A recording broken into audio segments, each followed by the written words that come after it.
G'day everyone, and welcome back to episode 2 of the Off Camber Podcast. I'm TC, and today we are talking about our F1 Melbourne predictions. So this is the preview episode. We've got the Melbourne Grand Prix next week, and I'm fucking keen, and I think everyone's going to be keen just to get F1 back and have the sport we love. So get keen and let's talk about it. But before we go on with our predictions, we are going to quickly talk about the F1 75 launch and how successful I thought it was. And should F1 be doing stuff like this on a regular basis? So I think it was a good idea to do a launch like this for the 75th anniversary.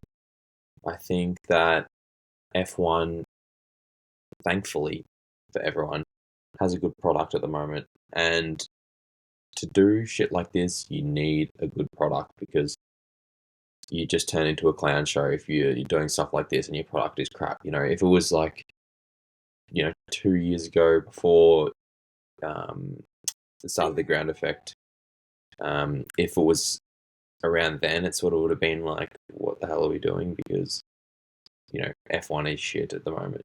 And it was. So, but now we're at a place where F1 is hyper competitive. We have at least 4 teams that can win on any day. And that's a great thing. So it means that there's a bit more freedom with the theatre side of things for the sport. So it's good that, they're trying something different, and 75th anniversary is a good, it's a good time to try something. It's a good occasion to, do something different and appeal to younger people and grow the sport, which I think it did. I think some of the teams were better than others, but overall it still was a great night. And after thinking about it, I think overall it's a good thing, because when I was watching it initially, I was sort of thinking, oh, this is a bit fucking cringe. This is like F1, what are we doing? Playing corny videos and, wheeling a car out on stage, and it seemed a bit, I was thinking cringe. And, I'm thinking, oh, F1's supposed to be this, really high class, professional sport, right? But here they are doing all this, they've got dancers, they've got different musicians, they've got Albion had a DJ, which he played way too long for, by the way. And yeah, I was a bit like, this is a bit childish, not really in line with what I think F1 should be portraying themselves as. But upon reflection, I think it was a good thing, because F1 needs to appeal to these younger audiences and be more of a mainstream sport to keep growing the sport. So doing something like this, I think, was a good variation from the norm, and I don't think it's a bad thing, and I don't think it's a bad thing if it returns. So overall, positive reviews of the F1 75 launch. So happy with that.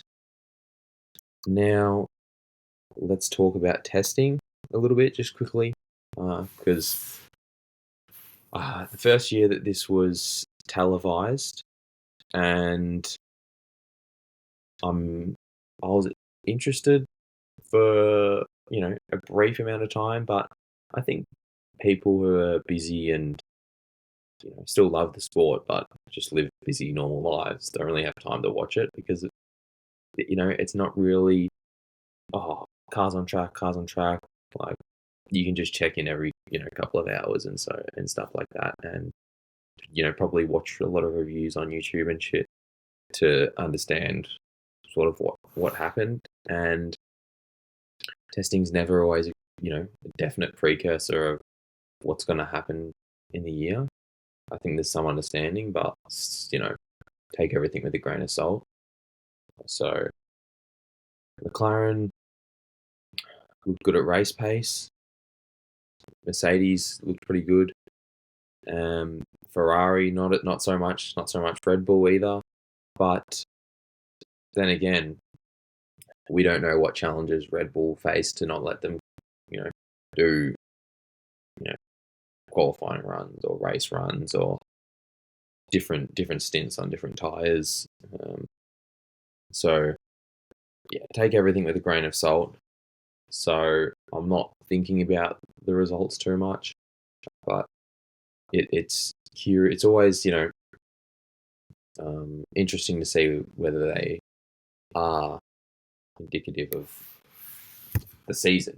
So yeah, it'll be interesting to see how those testing results compare to the first Grand Prix in Melbourne, because Bahrain was also a lot cooler, which is usually not the case when they do the Grand Prix in Bahrain, which also people are saying benefits Mercedes, because the recent trend has been that Mercedes definitely performs better in cooler temperatures as opposed to warm temperatures. So yeah, stuff like that.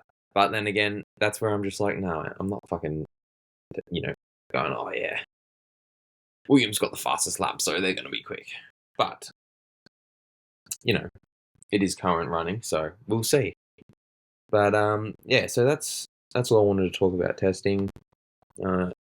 Also a good thing that televised it. I think it's good for people who want to keep up with it. It can, though I'm not sure it's worth the cost to televise a full 3-day testing event and televise it for the amount of people that probably want to look into it. I think it's fine that it's just covered by media and we just hear about it through them, and that's all right. So anyway, let's start talking about the Grand Prix. Melbourne is back for the opening event of the F1 calendar, which I'm super pumped about. Definitely the deserving opening round for the for the season, because I'm Australian, of course, so that just means I'm right. And it definitely should be the opening round. Nah, but in all seriousness, I think it's good. We pull a good crowd, and yeah, it may not always provide the best racing, but I think just the spectacle, summer down here, end of summer down here, weather's good.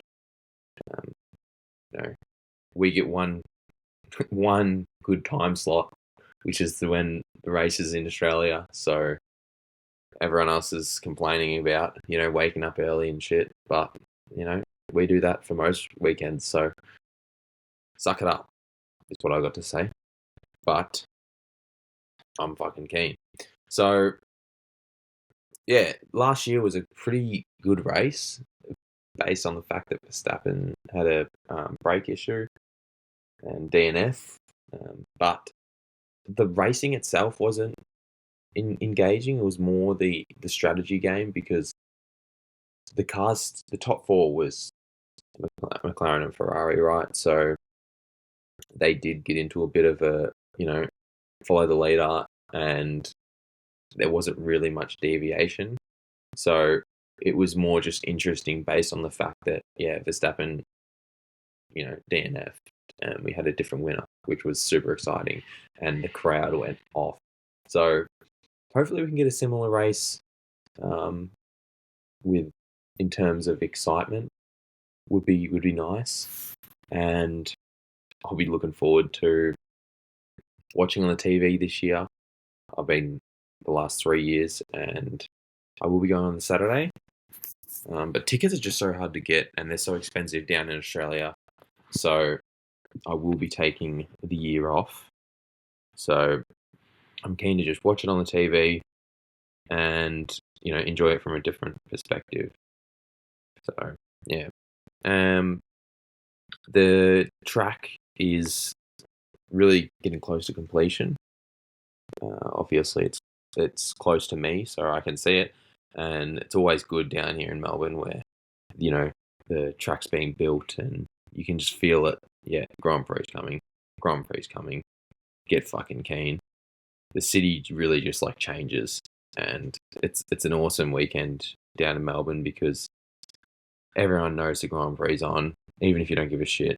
Like, it is just huge, and it is so cool. So I'm so proud to have it as a event in Melbourne, sporting capital of the world, by the way. All right. And yeah, so I'm keen to get this season underway, and let's start talking about our predictions here at Off Camber. All right. Now, everyone's going to fucking love this because I'm going to sound like a bogan patriot right now, okay? So, race winner. I feel like a dickhead saying this. Oscar Piastri would be incredible. And I've gone for this because I feel like, this now he's established. And if the McLaren's quick, I feel like he's going to go for it. Home Grand Prix, he's got to go for it, as he should. And the city would go ballistic if he won. So I feel like, he made a few sacrifices last season for Lando. And I think he's going to come out really aggressive. And I hope he does. And it's not a bad thing for Lando either, but I still think Lando's a faster driver. But I definitely think Oscar's going to come out aggressive, and hopefully that delivers him a win in his home race, which would be awesome. So, also, I wouldn't be surprised with so in my predictions, actually, you know what? We'll talk about that after. So, race winner Oscar Piastri. Pole position, George Russell, I've gone for. Now, I don't think the Mercedes will be a good race car, but George Russell's always good in qualifying. So, I think if the Mercedes can be quick over one lap, he could definitely bag a pole. Having said that, I don't see them being competitive in the race, is my opinion. Other contenders that I was thinking of were Verstappen and Leclerc. But they, honestly, I'm not sure about the cars, which is why I didn't pick those. So, George Russell for pole. And next up, we've got our class drive. Now, this is a drive that is from someone who didn't necessarily win the race, but someone who, essentially is my driver of the day. That's not really the winner. So, for this one, I've gone Lewis Hamilton. So, in my predictions, this is what I was saying. In my predictions, I had Hamilton down in 6th for the championship. So, but the reason I say class drive from Hamilton, it's because it's his first drive for Ferrari, and I'm predicting he gets on the podium. So, I think, with how the season's going to go, I feel like that would be a really good result for him. First race in red, everyone's keen, he's keen, like, it's top notch for the sport. So, Lewis Hamilton for the class drive. An honorary mention will be Jack Doohan. I think he's going to perform well in his home Grand Prix. Hopefully, praying. Nah, I think he will. I think he will. I think the haters are real, and he's got a lot to prove. So I think he's going to be fired up, and hopefully he has a great performance. And I'm definitely rooting for him. I mean, everyone should be rooting for him. I know everyone loves Colapinto. I like Colapinto too. He deserves a seat, but to do it like this is rough, and I hope Doohan can not fold like a lawn chair, realistically. So I want him to succeed. I want him to, be able to hold onto the seat, and hopefully Colapinto can get in some other way. So that's my honorary mention, Jack Doohan for Class Drive. Then finally, we have our run wide drive. Now, this is the opposite of Class Drive. It's a run wide drive. Who's run wide? For the Melbourne Grand Prix, I've gone Alex Albon. So, Alex, new teammate for 2025, Carlos Sainz, who I think is a fucking gun. I think Alex is going to have a lot of pressure, and I think initially it might shake him. I don't think Alex is a terrible driver or anything like that, but I just think first race, a lot of pressure. He might be like, fuck, I've got to, try hard and do well, and that might cause him to, run wide. So he did also crash out last year. So, we'll see what happens. But at the end of the day, they're all just guesses. They're all hot guesses. So we'll really see when the time comes. But I am extremely excited for the Melbourne Grand Prix. Excuse me. Fuck. And I'm keen for the season to get underway. I'm keen that it's back in Melbourne. I'm keen that, we've got the Grand Prix back as the start in Melbourne, and it's going to be a good F1 year. It's going to be a good start to the F1 year. So it's super exciting, and I'm just looking at the forecast. Holy shit. So Saturday, where I am, Saturday is 45% chance of raining. Oh, this sucks, cunt. What the fuck?